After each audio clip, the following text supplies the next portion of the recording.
Take what you want, take what you want, take what you want, take what you want.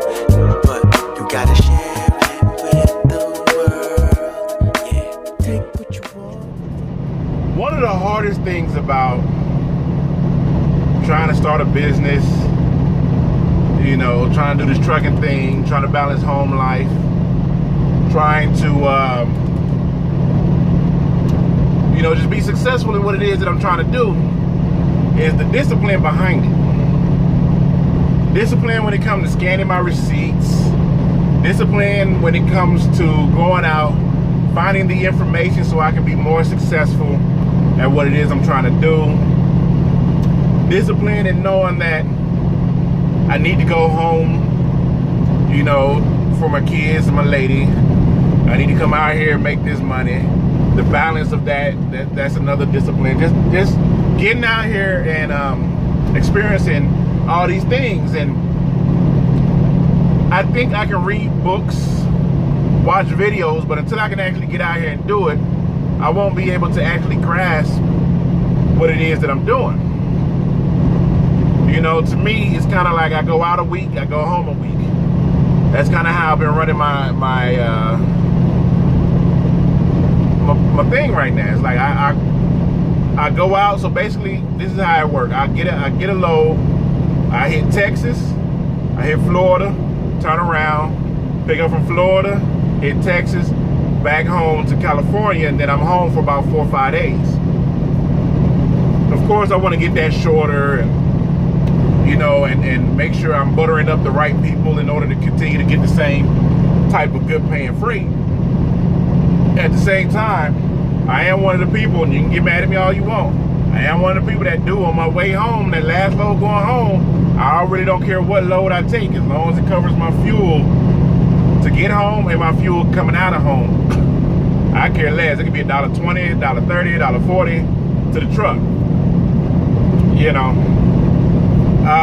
But the discipline is hard. I'm not gonna lie, it's hard, because when you're a company driver, you fuel up the truck, you get in the truck, you go. You know. But when you're out here leasing or paying for your own fuel and stuff, even that alone, just the fuel alone is kind of, you got to get an understanding of shout out to Jeffrey Light. Y'all go check his fuel video.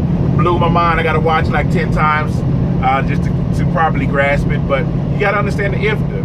And then it's one of those things when you're a company driver, you just put the hose in and you turn the pump on and you go wash your windows, you know, sweep out the floor of your truck, clean up your headlights and stuff like that. But then when you're paying for the fuel, there's so many variables that go like, what kind of discount am I getting from the company that I'm leased on to? What's the IFTA tax in this particular state? What is the amount of gallons I need for this load? Because as a company driver, you just fuel up and you go. But one of the aspects of the game is when you get your money for your load, you want to fuel as less as possible. I mean, it's like, you know, some will say it's common sense, but in the beginning, I was fueling every time I get to a half a tank. So I'm not really trying to understand. And the reason why I was doing that is because the areas I was going, I haven't been to in years. You know, there's a strip on the I-10 going through Texas where it seems like 300 miles before you can actually get to a fueling location. But now I know, you know, I can at least get 1,200 out of you know, out of both the tanks at least, before I actually have to, you know, okay, well, where I'm going to fuel at next. Then you got to plan all that stuff out. And some people gonna be like, well, that's trip planning. True. But it's just it's a lot of discipline that goes along with it. You know, I gotta email my CPA. I don't have to, but that's what I need to do is, you know, once a week, or basically I'm figuring out my game plan for my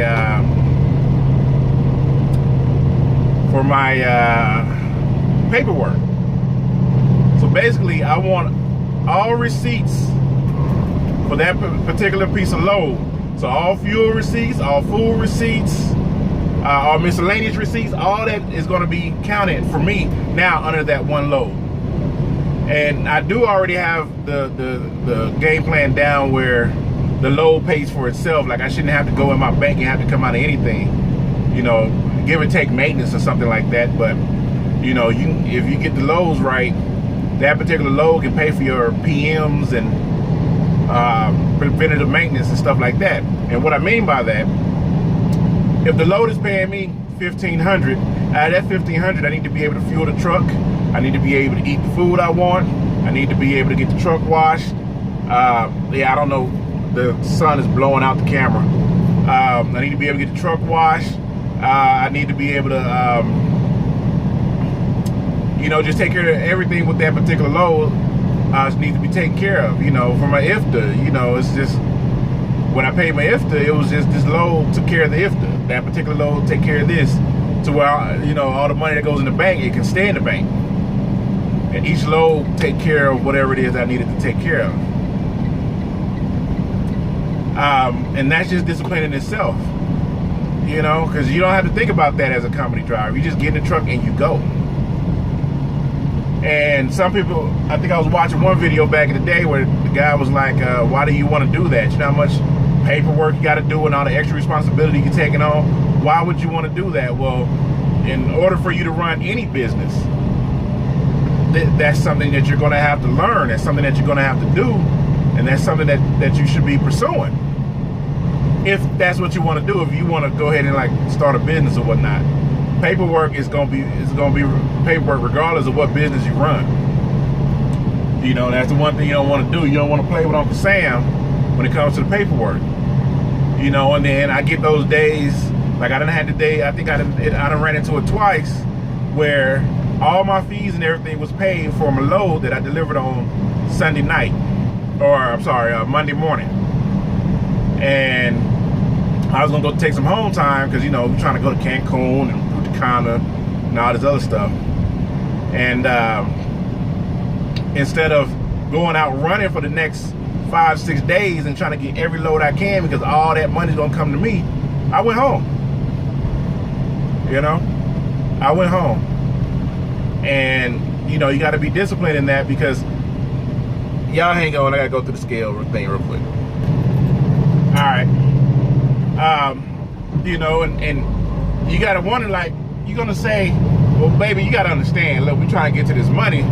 At the same time, you're gonna mess up the quality of life because you're so busy chasing money that, you know, so it takes discipline in order for you to say, you know what, I know my fees are paid, I'm just gonna go home and I'm gonna relax, play with my kids, different things like that. Another thing is saving money, because when you do want to go home, you want to ball out. You know what I'm saying? We over there eating lobster butts and crab legs, sexy crab legs, and you know, we going to this restaurant, we taking the kids here.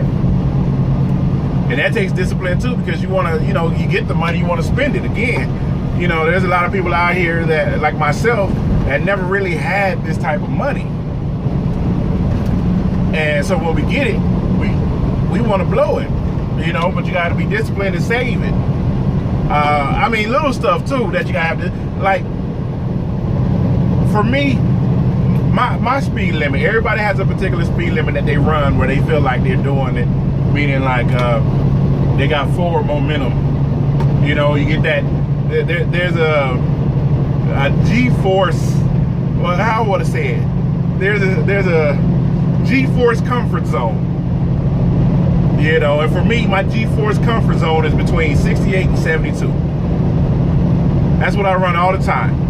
I'm usually at 72, and I can look down at my cruise, and my cruise say 73, I'll slow down to 72. But at the same time, I'm burning a lot of fuel because I'm not being disciplined. And that's just something that, you know, that, and this is just a few things. I'll probably do a part 2 to it, because, you know, the phone only gonna do 10 minutes on the setting that I got it on. But there's a lot of disciplines that go behind it. You got to be able to balance and juggle a lot. And that's why a lot of people say you need a team, and that's very important. Me, I'm the type of person, I want to do everything myself because I want to grasp what it is that I'm doing before I try to hand out the responsibility to something else or to someone else. you know. But it takes a lot of discipline to do what it is that you know we coming out here to do. But we're getting it done slowly but surely. Thank you for liking, watching, subscribing, share if you would like, comment in the bottom.